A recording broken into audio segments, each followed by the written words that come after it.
আমাদের কাজ হচ্ছে যেকোনো ব্র্যান্ডকে প্রমোট করা। এটার পিছনে কি হচ্ছে আমরা কিন্তু এত কিছু চিন্তা করে কখনোই সাইন ইন করি না। তো আমার কাছে অফার এসেছে, আমি ভাবছি।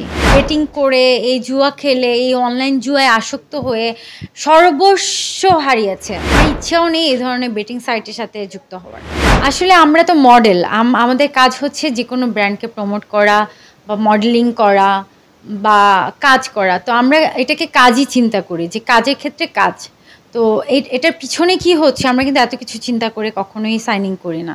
আর যখন দেখি যে আমাদের বাংলাদেশের আরও 10 জন সেলিব্রিটি যারা পরিচিত মুখ, যারা বর্তমানে খুবই সুপারহিট, তারা যদি এটাকে সমর্থন দিতে পারে, তারা যদি কাজ করতে পারে, তাহলে আমরা করলে কি দোষ? এরকম চিন্তা ভাবনা করে আমাদের সাইন ইন করা হয়। যদিও এখনও পর্যন্ত আমি কোনো কিছুতে সাইন করিনি বা এরকম কোনো কাজ করিনি।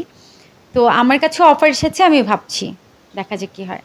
আসলে এই জুয়া থেকে কিন্তু মানুষের জীবন একদম ধীরে ধীরে নষ্ট হয়ে যাচ্ছে। আমার নিজের চোখে দেখা, আমার অনেক কাছের মানুষ এই বেটিং করে, এই জুয়া খেলে, এই অনলাইন জুয়ায় আসক্ত হয়ে সর্বস্ব হারিয়েছে। সো আমি এটাকে সাপোর্ট করি না। তো আমি হয়তোবা করবও না সাপোর্ট। অ্যাজ এ মডেল হিসেবে আমাকে অফার করেছিল, আমি জাস্ট এটাকে আমার এক কান দিয়ে শুনেছি, আরেক কান দিয়ে বের করে দিয়েছি। কিন্তু আমার ইচ্ছাও নেই এই ধরনের বেটিং সাইটের সাথে যুক্ত হওয়ার।